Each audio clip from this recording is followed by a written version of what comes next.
નમસ્કાર પ્રિય સાથીઓ, સ્વાગત છે આપનું આપણી આ આધ્યાત્મિક અને જ્ઞાનવર્ધક ચેનલમાં। આજે આપણે એવી વાત કરવા જઈ રહ્યા છીએ જે માત્ર શબ્દો નથી પરંતુ જીવન બદલવાની શક્તિ ધરાવે છે। આજે આપણે શ્રીમદ ભગવદ્ ગીતાજીના એવા અમૂલ્ય ઉપદેશોની વાત કરીશું જે મનુષ્યને દુઃખમાંથી બહાર કાઢે છે, ભય દૂર કરે છે અને જીવનમાં સાચી દિશા આપે છે।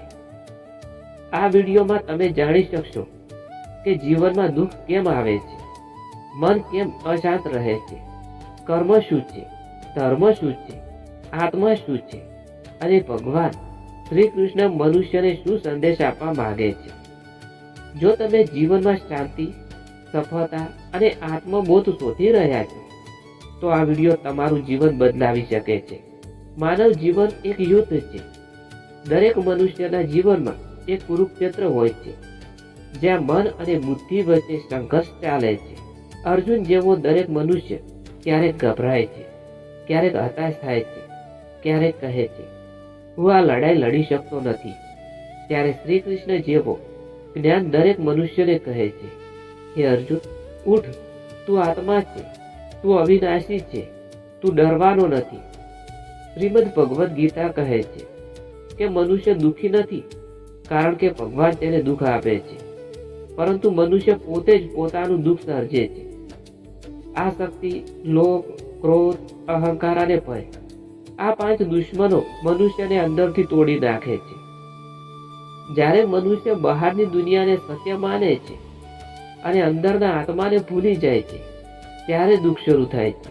શ્રી કૃષ્ણ કહે છે કે આત્મા ન જન્મે છે, ન મરે છે, ન કદી નાશ પામે છે। શરીર નાશવાન છે પરંતુ આત્મા શાશ્વત છે।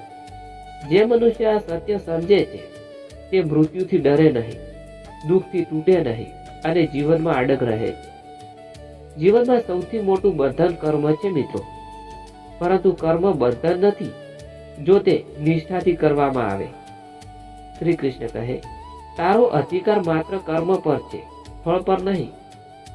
જ્યારે મનુષ્ય ફળની ચિંતા છોડીને કર્મ કરે છે ત્યારે તે મુક્ત બની જાય છે। જ્યારે મનુષ્ય ફળ માટે કર્મ કરે છે ત્યારે તે કર્મના બંધનમાં ફસાઈ જાય છે। આજના યુગમાં મનુષ્ય સતત પરિણામ માંગે છે। મને સફળતા જોઈએ, મને પૈસા જોઈએ, મને નામ જોઈએ, મને સન્માન જોઈએ, પરંતુ ગીતા કહે છે ફળ ભગવાન પર છોડી દે। જ્યારે મનુષ્ય ફળ છોડે છે ત્યારે ભગવાન તેને એવી શક્તિ આપે છે જે સામાન્ય માણસ પાસે નથી હોતી। શ્રી કૃષ્ણ કહે છે કે મન સૌથી મોટો મિત્ર પણ છે અને સૌથી મોટો દુશ્મન પણ છે। જે મનને કાબૂમાં રાખે છે તે પોતાનો મિત્ર બની જાય છે, જે મનને છોડે છે તે પોતાનો દુશ્મન બની જાય છે। મનને કાબૂમાં રાખવું એ જ સાચો યોગ છે। યોગ માત્ર આસન નથી, યોગ એટલે મન અને આત્માનો સંયોગ। જ્યારે મન શાંત થાય છે ત્યારે આત્માનો અવાજ સંભળાય છે અને આત્માનો અવાજ એ જ ભગવાનનો અવાજ છે। શ્રી કૃષ્ણ કહે છે કે ભક્તિ, જ્ઞાન અને કર્મ આ 3 માર્ગ છે। કોઈ કર્મયોગી છે, કોઈ ભક્તિ યોગી છે, કોઈ જ્ઞાન યોગી છે, પરંતુ અંતે બધા માર્ગ એક જ સત્ય તરફ જાય છે। જે ભગવાનને પ્રેમ કરે છે, જે સત્યને શોધે છે, જે નિષ્ઠાથી કર્મ કરે છે તે બધા ભગવાન સુધી પહોંચે છે। જીવનમાં મુશ્કેલી આવે ત્યારે મનુષ્ય પૂછે છે ભગવાન ક્યાં છે? ત્યારે શ્રી કૃષ્ણ કહે છે હું તારા હૃદયમાં છું। જ્યારે તું ડરે છે ત્યારે હું તને શક્તિ આપું છું, જ્યારે તું તૂટે છે ત્યારે હું તને ઘડું છું, જ્યારે તું એકલો હોય છે ત્યારે હું તારો સાચો સાથી હોઉં છું। માનવ જીવનનો સૌથી મોટો દુશ્મન એ છે કે મનુષ્ય પોતાને ઓળખતો નથી। તું શરીર નથી, તું આત્મા છે। તું આ નામ નથી, આ રૂપ નથી, આ પદ નથી, તું ચેતના છે, તું પ્રકાશ છે, તું અનંત છે। જ્યારે મનુષ્ય આ સત્ય સમજવા લાગે છે ત્યારે તેને દુનિયાની ભયંકર સમસ્યાઓ પણ નાની લાગે છે, કારણ કે તેને ખબર પડે છે કે બધું બદલાય છે પરંતુ આત્મા અડગ રહે છે। શ્રીમદ ભગવદ્ ગીતા માત્ર ધાર્મિક ગ્રંથ નથી, તે જીવન જીવવાની સંપૂર્ણ માર્ગદર્શિકા છે।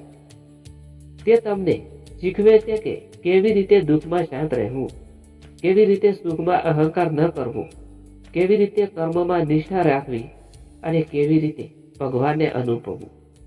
જ્યારે અર્જુન હતાશ થયો હતો ત્યારે શ્રી કૃષ્ણએ તેને ઉપદેશ આપ્યો. એ ઉપદેશ આજે પણ દરેક મનુષ્ય માટે જ છે. જ્યારે તું કહે છે હું નથી કરી શકતો, ત્યારે ગીતા કહે છે તું કરી શકે છે. જ્યારે તું કહે છે મારું જીવન બેકાર છે, ત્યારે ગીતા કહે છે તું દિવ્ય આત્મા છે. શ્રી કૃષ્ણ કહે છે કે સંસાર મિથ્યા નથી પરંતુ અસ્થાયી છે. સુખ અને દુઃખ આવે અને જાય છે. જ્ઞાનવાળો મનુષ્ય બંનેમાં સમાન રહે છે. જે સુખમાં ઉડતો નથી અને દુઃખમાં તૂટતો નથી તે જ સાચો યોગી છે. માનવ જીવનનો ઉદ્દેશ્ય માત્ર ભોગ નથી પરંતુ બોધ છે. ભોગ તને થોડી ક્ષણ માટે ખુશી આપે છે પરંતુ બોધ તને શાશ્વત શાંતિ આપે છે. ધન્યવાદ.